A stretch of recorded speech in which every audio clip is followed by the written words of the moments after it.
तो कोई ब्राह्मण सम्मेलन कर रहा है, कोई पिछड़ा सम्मेलन, बीजेपी प्रबुद्ध सम्मेलन की तैयारी में है। प्रबुद्ध सम्मेलन के जरिए बीजेपी समाज के हर तबके को साथ लाने का दावा कर रही है और इसके लिए बड़े नेताओं को अलग अलग जिम्मेदारी सौंपी गई है।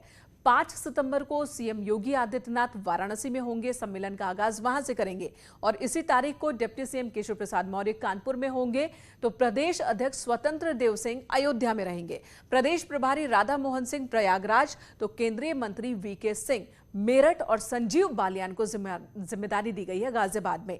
पंकज चौधरी गोरखपुर में प्रबुद्ध सम्मेलन करेंगे, केंद्रीय मंत्री अजय मिश्रा शाहजहांपुर, कौशल किशोर नोएडा और साध्वी निरंजन ज्योति झांसी में सम्मेलन करेंगी। इसके अलावा पार्टी की राष्ट्रीय उपाध्यक्ष और सांसद रेखा वर्मा चित्रकूट में, जबकि राष्ट्रीय मंत्री विनोद सोनकर आगरा में प्रबुद्ध वर्ग सम्मेलन में शिरकत करेंगे। तो इस तरीके से होगी शुरुआत और अलग अलग मंत्रियों की जिम्मेदारी तय की गई है। बात समाजवादी पार्टी की करते हैं। अखिलेश यादव दावा कर रहे हैं कि यूपी में 400 सीट जीतेंगे और इसके लिए हर मोर्चे पर रणनीति भी तैयार कर रहे हैं, लेकिन उनकी पार्टी के एक पुराने नेता नरेश अग्रवाल वापसी के ऑफर को ठुकरा रहे हैं। देखिए ये रिपोर्ट।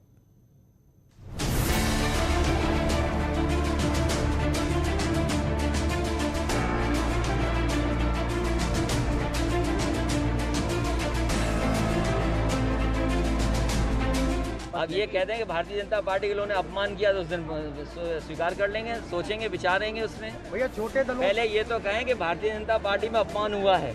अखिलेश यादव का ये ऑफर पुराने समाजवादी और मौजूदा बीजेपी नेता नरेश अग्रवाल को बिल्कुल पसंद नहीं आया और उन्होंने एसपी अध्यक्ष को अपना जवाब भी दे दिया और सवाल भी पूछ लिया। हम जिंदगी में अगर माफी मांग सकते हैं या कुछ मांग सकते हैं तो ईश्वर से, अपने पिता से और अपने गुरु से। चौथा कोई आदमी ये हम सोचे कि नरेश माफ़ी मांगेंगे या उसके आगे गिड़गिड़ाएंगे, ये उन्हें जान लेना चाहिए मेरे लिए ये संभव नहीं है और न मैं राजनीति इस बेसिस पर करता हूँ।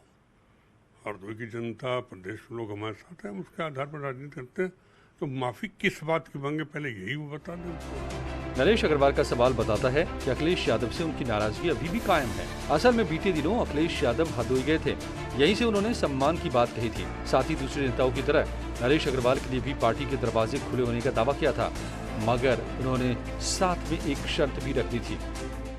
समाजवादी पार्टी हमेशा सम्मान देने का काम करती है। समाजवादी पार्टी ने सम्मान दिया है और आपके जिले से बड़ा उदाहरण कहीं नहीं मिलेगा सम्मान का। अब ये कहते हैं कि भारतीय जनता पार्टी के लोगों ने अपमान किया तो उस दिन स्वीकार कर लेंगे, सोचेंगे, विचारेंगे उसमें। भैया छोटे दलों पहले ये तो कहें कि भारतीय जनता पार्टी में अपमान हुआ है। अखिलेश की इस शर्त से न तो नरेश अग्रवाल सहमत हैं, न ही वो एसपी अध्यक्ष से बात करना चाहते हैं। उनके लिए तो आज भी मुलायम सिंह यादव ही सबसे बड़े हैं। देखिए, मैं मुलायम सिंह यादव को जानता हूँ, आज भी मैं अगर आदर करता हूँ तो मुलायम सिंह जी का करता हूँ। सर, तो मुलायम सिंह जी अगर कहें तो आप वापसी करेंगे? मेरा ख्याल मुलायम सिंह जी कहेंगे भी नहीं, वो जानते हैं मेरी जिद को, मेरे तौर तरीके को। मुझे उम्मीद है वो ऐसा कोई प्रश्न नहीं करेंगे। नरेश अग्रवाल समाजवादी पार्टी छोड़कर बीजेपी में शामिल हुए थे। अब चुनाव करीब है तो एक बार फिर सियासी अटकलों का बाजार गर्म है। सियासत वैसे भी संभावनाओं का खेल है और इसमें कोई न तो स्थायी दोस्त होता है और न ही स्थायी दुश्मन। ऐसे में अखिलेश का ऑफर और नरेश की नाराजगी का आगे क्या होगा, इस पर अभी सिर्फ कयास ही लगाए जा सकते हैं। Bureau report, news 18। कुछ दिनों पहले ही अखिलेश यादव ने कहा था कि जो भी पुराने समाजवादी पार्टी के नेता हैं उन्हें जोड़ा जाएगा, जो नेताजी के करीब रहे। लेकिन इस बार जो तेवर नरेश अग्रवाल को लेकर उन्होंने दिखाए, जो शर्तें रखी, तो हो सकता है कि दूसरे नेताओं को भी ये बात पसंद न आए, जो समाजवादी पार्टी से शायद फिर से जुड़ना चाह रहे हों। चलिए बात कर लेते हैं फिरोजाबाद और मथुरा की, जहां पर बुखार के कहर की वजह से 50 से ज्यादा लोगों की अब तक मौत हो चुकी है और इस मसले पर सियासत भी हावी हो गई है। विपक्ष ने बेहतर स्वास्थ्य व्यवस्था के सरकारी दावों पर सवाल उठाए, साथ ही सरकार पर कोरोना से भी सबक न लेने का आरोप लगाया। कांग्रेस महासचिव प्रियंका गांधी ने भी सरकार पर हमला बोला।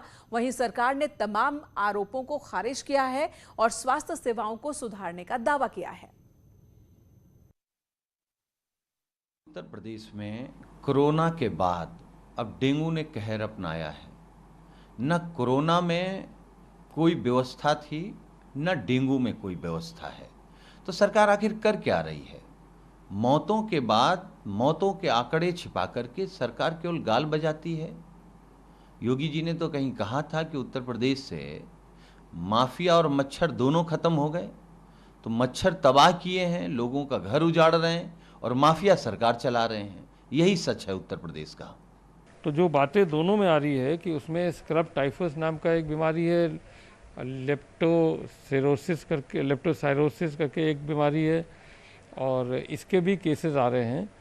तो कुल मिला के जो इधर माननीय मुख्यमंत्री के निर्देशन में स्वयं उनके फिरोजाबाद जाने के बाद कुछ टीम गठित की गई है।